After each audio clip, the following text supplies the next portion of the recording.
నమస్తే పబ్లిక్, అందరూ మంచిగున్నారా?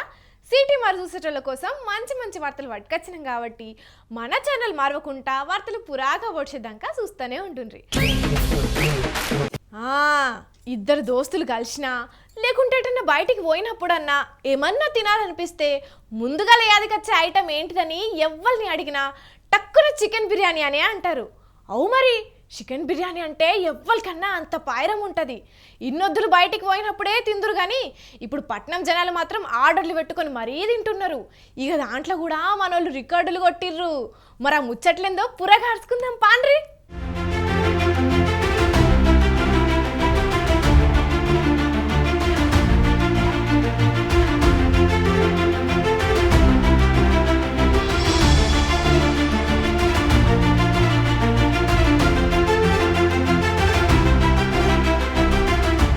వావ్, బిర్యానీని చూస్తుంటేనే చాలా మందికి నోట్ల నీళ్లు ఊరుతున్నాయిలే. ఎన్ని వంటకాలున్నా బిర్యానీకి ఉండే క్రేజే వేరుంటది. దునియా దేశాలకించి హైదరాబాద్ కు ఎవరు వచ్చినా మన హైదరాబాద్ బిర్యానీని రుచి చూడాలి అసలుకే ఓరు. అట్లుంటది మరి మన హైదరాబాద్ బిర్యానీ క్రేజు. ఇది దినం ఇంకింత పెరుగుతూనే ఉన్నది తప్ప తగ్గుతూనే లేదు. మరి ఇది ఏదో గాలి మాట ఎప్పుడు కాదు. ఒక్క నెల రోజుల్లో పట్టినే 10 లక్షల చికెన్ బిర్యానీ ఆర్డర్లతోనే దేశంలోనే హైదరాబాద్ నగరం టాప్ లో ఉన్నది. రంజాన్ మాసం మొత్తంలో దేశంలోనే 60 లక్షల బిర్యానీ ఆర్డర్లతోనే ఆల్ టైమ్ ఫేవరెట్ గా చికెన్ బిర్యానీ రికార్డులకు ఎక్కింది. ఇక అట్లనే ఒక్క హైదరాబాద్ లోనే 5,30,000 హలీం ఆర్డర్లు కూడా వచ్చినాయట.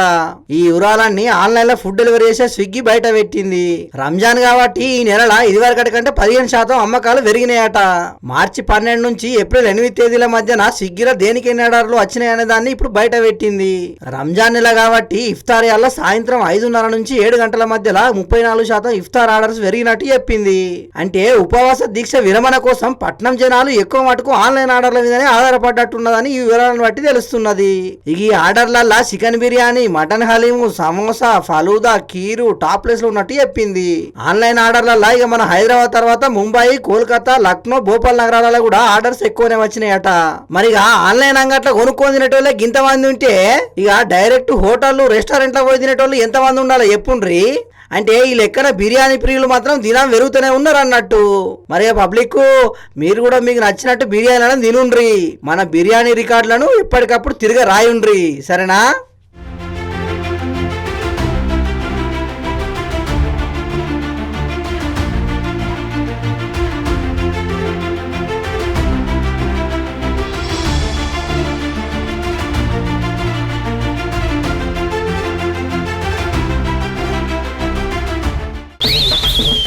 మామూలుగా మన ఇళ్ళల్లో ఏదైనా బల్బులో స్విచ్లో పోతే మనమే రిపేర్ చేసుకుంటాం.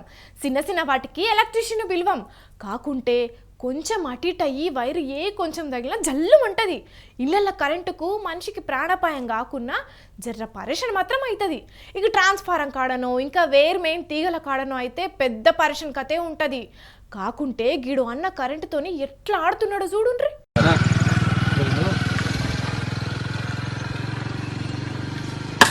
రామకృష్ణ హరి రామ.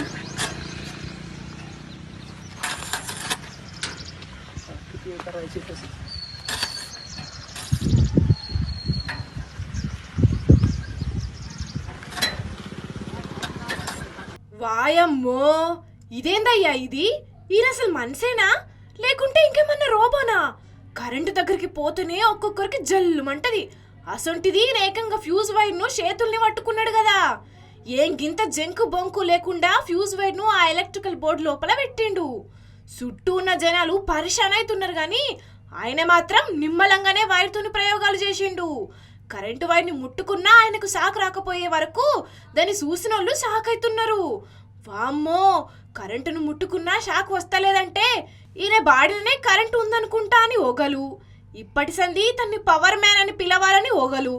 ఇలాంటి వ్యక్తులు చాలా అరుదుగా కనిపిస్తుంటారని ఓగలు. ఇట్లా తీరు కామెంట్లు పెడుతున్నారు సోషల్ మీడియాలా.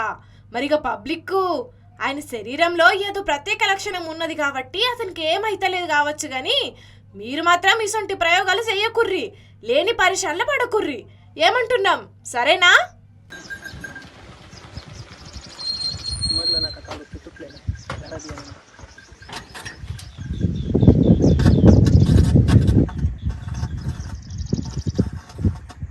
लावून टाका, बस झाला आता. ओके. तुमच्या जवळ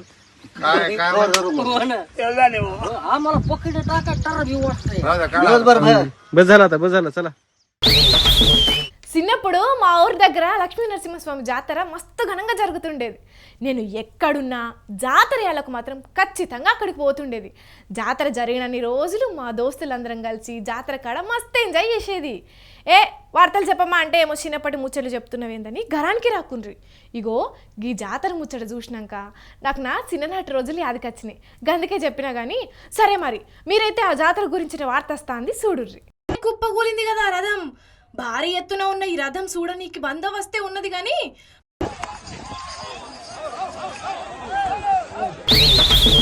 ఎవరన్నా చెప్పు చూపెట్టినా, చెప్పు మీద విసిరేసినా, చెప్పుల దండ మెడలేసినా, లేకుంటే ఎడమ కాలు చెప్పు తీసుకొని కొడతా చెత్తన కొడక అన్నా ఆ తిట్లు తిన్నోనికి ఉంటదిగా, మామూలు కోపం రాదు. చిద్దినమ్మ జీవితం. ఇంత బతుకు బతికి చెప్పు తిట్లు తింటునని బాధపడతారు. ఇంకోసారి చెప్పు మాట వినబడితేనే పానం మెలిపెట్టినట్టయి కలుక్కుమంటది కదా. అయితే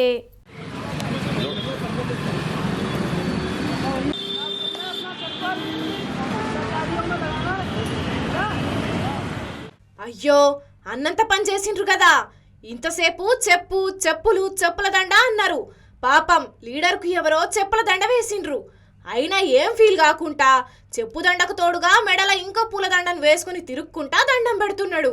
అంటే మరిగా మీరు అట్లా అనుకుంటే చెప్పుల కాలు వేసినట్టే. విషయం అది కాదు. ఈ అన్నే చెప్పుల దండ మెడల వేసుకొని తిరుగుతున్నాడు.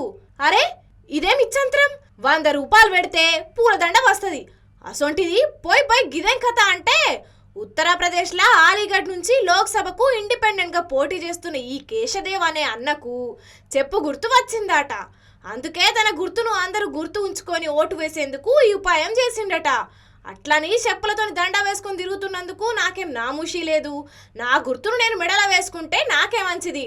ఒకవేళ నేను గెలిచినాక ఏం పని చేయకుంటే ఇదే చెప్పుతోని ఈపు చింతపండు చేయుండ్రని తిరుక్కుంటా ప్రతి ఇంటికి పోయి ప్రచారం చేస్తున్నాడట. కానీ గమ్మతిగా ఉన్నది పోన్రి ముచ్చట. ఇంకా నయం, చెప్పు గుర్తు వచ్చింది కాబట్టి మెడకు చెప్పేసుకొని తిరుగుతున్నాడు. అదే పుసుక్కున్న మిరపకాయల గుర్తుకి ఇట్లా వస్తే ఈ ఎండకు ఎట్లా మెడకు వేసుకొని తిరుగునో ఏమో పోన్రి అని అనుకుంటున్నారు ఈ వార్త చూసిన జనం.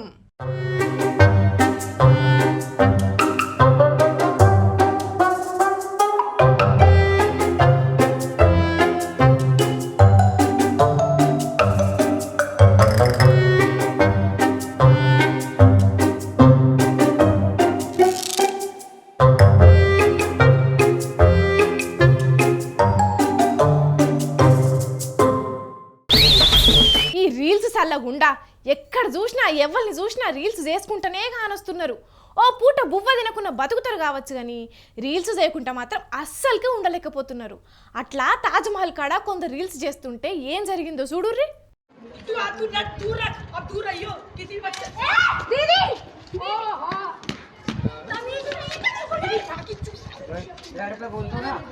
अरे फोन कर लो, रुक जा। हो गया तेरा, हो गया।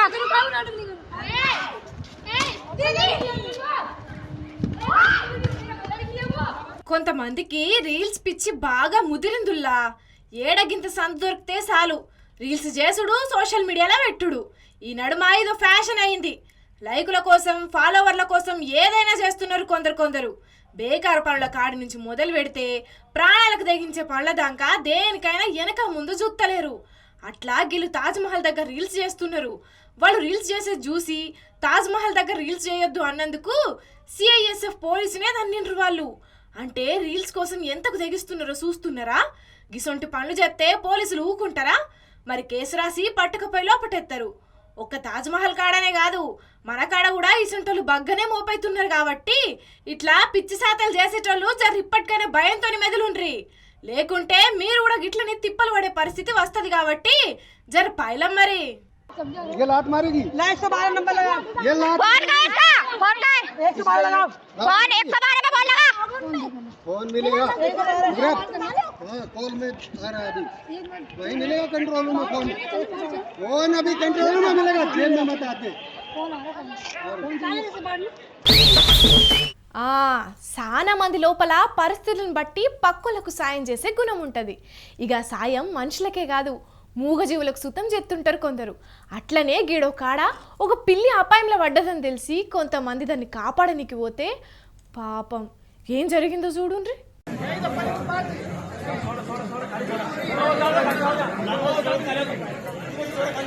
బాయిల పడ్డ పిల్లిని కాపాడడానికి దాంట్లో దిగిన 6 ఇట్లా 5 జీ విడిచిర్రులా.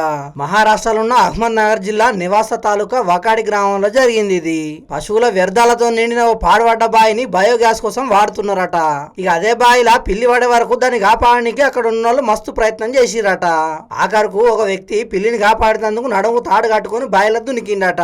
కాకుంటే ఆయన దాంట్లోనే ఎక్కుకునే వరకు అతన్ని కాపాడడానికి ఒకరి తర్వాత ఒకరు మొత్తం 6 వ్యక్తులు బాయిలోకి దిగిర్రట. దాంట్లో 5 బాయిలో చిక్కుపోయి జీవిడిస్తే ఒక్కరిని మాత్రం అక్కడ ఉన్నోళ్ళు కాపాడగలిగిరట. ఎంబటిని ఆయనను దావఖానాకు తీసుకుపోయి చికిత్స చేపిస్తున్నారట. కానీ చూడుండ్రి, ఒక పిల్లి బాయిలో పడితే ఏ పిల్లే కదా పోతే పోయింది అని అనుకోకుండా దాన్ని బతికిద్దామని ప్రయత్నం చేస్తే ఆఖరుకు 5 మనుషులు జీవిడిచి ఊరంతా దుఃఖం మిగిలిచ్చిర్రు. మరి పబ్లిక్ ఎదుటోళ్ళకు సాయం చేయాలనుకుంటే మంచిదే గాని మీరు రిస్కులో పడకుండా చూసుకోండి, సరేనా?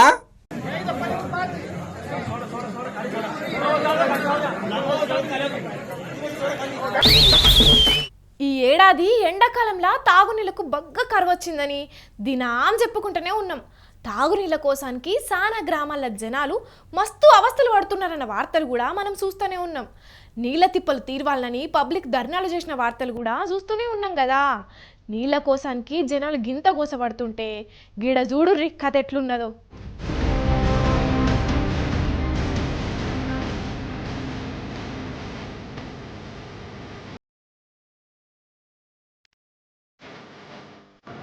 ఇగో ఈడ పొంగి పొర్లుతున్నది ఏ డ్రైనేజీ నీళ్ళో ఇంకోటో కాదు, ఇవి బరాబర్ స్వచ్ఛమైన మంచి తాగునీళ్ళు.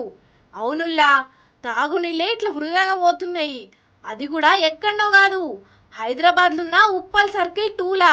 తాగునీళ్ళు ఇట్లా లీక్ అయ్యి రోడ్ల మీద ప్రవహిస్తున్నా కూడా అధికారులు ఎవరు పట్టించుకుంటలేరని అక్కడి జనాలు గరానికి వస్తున్నారు.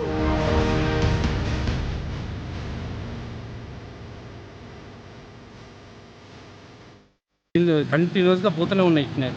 ఈవెన్ మేము అందరికీ HMWSSB కూడా కంప్లీట్ చేస్తున్నాము, DGM వరకు వెళ్ళినాము, అలా కూడా చెప్పినాము. కానీ ఇప్పటి వరకు ఎవ్వరు వచ్చింది లేదు, చూసింది లేదు, దాఖలాలే లేవు. వాళ్ళు రావడం చెక్ చేయడం అనేది కూడా లేదు, జరగలేదు. ఈవెన్ నిన్నటి వరకు ఇక్కడ ఉంది, నిన్న మళ్ళీ అక్కడ కూడా స్టార్ట్ అయిపోయింది. సో ఒక్కొక్క ఏరియాలోనేమో నీళ్ళే లేవు, అండ్ వీళ్ళేమో ప్రెస్ రిపోర్ట్లు అన్నేమో నీళ్ళు బాగా మన దగ్గర అసలు కరువే లేదంటారు. కరువు లేదని చెప్పి నీళ్ళని రోడ్ల మీద వదులుతున్నారు. ఇది కరెక్టో రాంగో డిసైడ్ చేసుకోవాలి గవర్నమెంట్.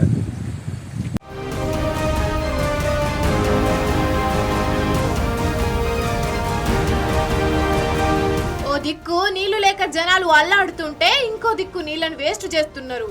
ఇప్పటికైనా అధికారులు నీళ్లను కాపాడాలి, జనాల గొంతు ఎండిపోకుండా చూసుకోవాలని అంటున్నారు అక్కడి పబ్లిక్. ఇంకో దిక్కు వేలకు వేలు పెట్టి ట్యాంకర్లను బుక్ చేసుకుంటే రోజుల తరబడి వెయిటింగ్ చేయాల్సి వస్తున్నది. అసొంటిది నీళ్లు వృధాగా పోతున్నా అధికారులు పట్టించుకోకపోవడేందని గరానికి వస్తున్నారు అక్కడి జనాలు. ఈ ముచ్చటిట్లుంటే గిది చూడుండ్రి.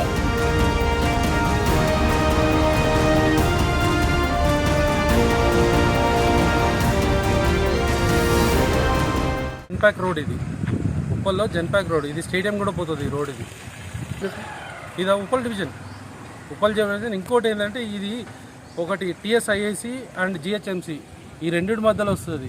అది వాడు ఇది ఇక్కడ వీళ్ళు తీసుకోవాలా, అక్కడ వాళ్ళు తీసుకోవాలా అన్న పంచాయతీ కూడా వాళ్ళ మధ్యలో ఉన్నట్టుంది. అది కూడా ఒకసారి వాళ్ళు చూసుకుంటే బెటర్.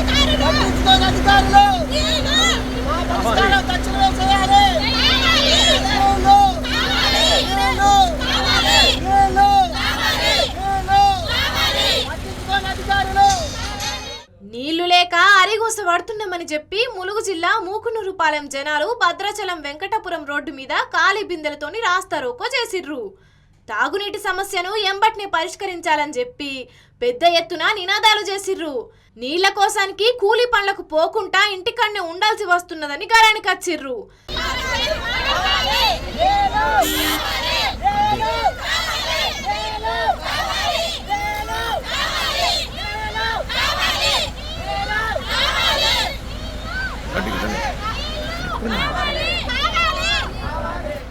సర్కారు ఇప్పటికైనా స్పందించి ట్యాంకర్లతోని మంచినీళ్లు సరఫరా చేయాలని డిమాండ్ చేసిర్రు. మరి సర్కార్ పెద్దలు నీళ్లు బగ్గా ఉన్న కాడ పొదుపు చెయ్యుర్రి, నీళ్లు లేని కాడ నీళ్ల కోసానికి జనాలు తిప్పలు పడకుండా సమయానికి మంచినీళ్లు సరఫరా చెయ్యుర్రి.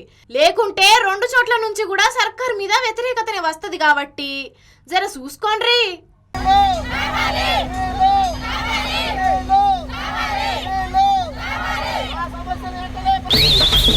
పాపం రైతులు ఆరుగాలం కట్టబడి పండించిన పంట కళ్ళ ముందే ఎండిపోతే ఎంత బాధ ఉంటుందిలా.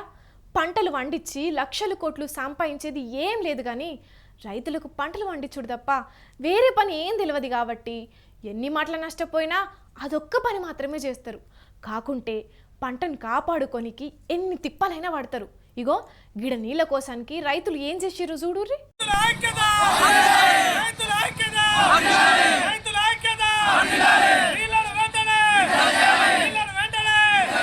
పంట పొలాలకు సాగునీరు విడుదల చేయాలని చెప్పి నిర్మల్ జిల్లా కడెం మండలం లింగాపూర్ గ్రామ రైతులు ప్రధాన రహదారి మీద ధర్నా చేసిర్రు.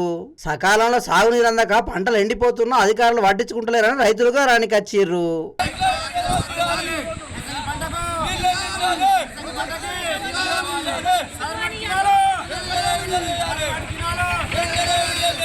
సదర్మాట్ కెనాల్ పూర్తిగా బంద్ అయిపోయింది. సదర్మాట్ కెనాల్ కింద 14 గ్రామాల రైతులు ఉన్నారు. 18,000 ఎకరాల పార్కం ఉన్నది. ఈరోజు వరి చివరి దశకు వచ్చింది. కెనాల్ అనేది పూర్తిగా బంద్ అయింది. దీని ద్వారా రైతులు పెద్ద ఎత్తున నష్టపోయే ప్రమాదం ఉన్నది.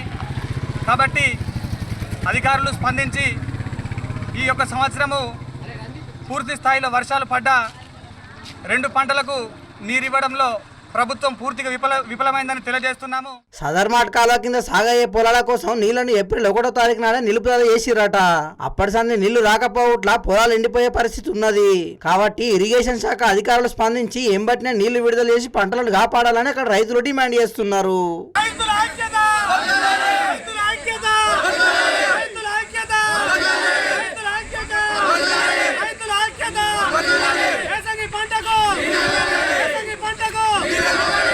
ఈరోజు మొత్తం చివరి దశకు వచ్చింది.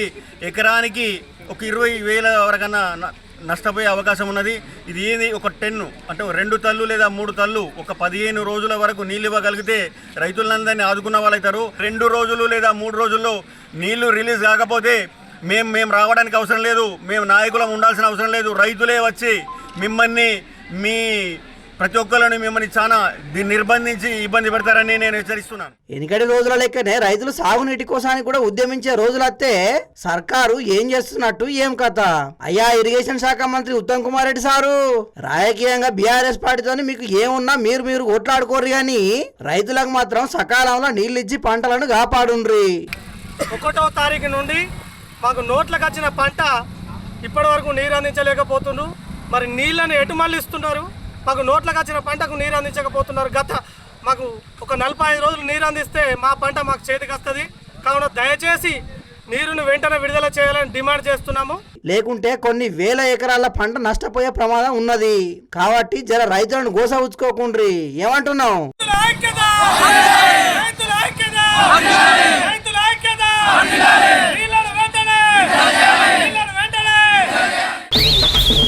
ఇక ఇవల్ల ఇయాల్టి సిటీ మార్ వార్తలు మేము చెప్పినన్ని జబర్దస్త్గా ఉన్నాయిలే. ఇంకెన్ని ముచ్చట్లతోనే మళ్ళీ కలుద్దాం. అప్పటిదాకా చూస్తూనే ఉండుండ్రి మన స్వతంత్ర టీవీ. ఉంటాం వల్ల.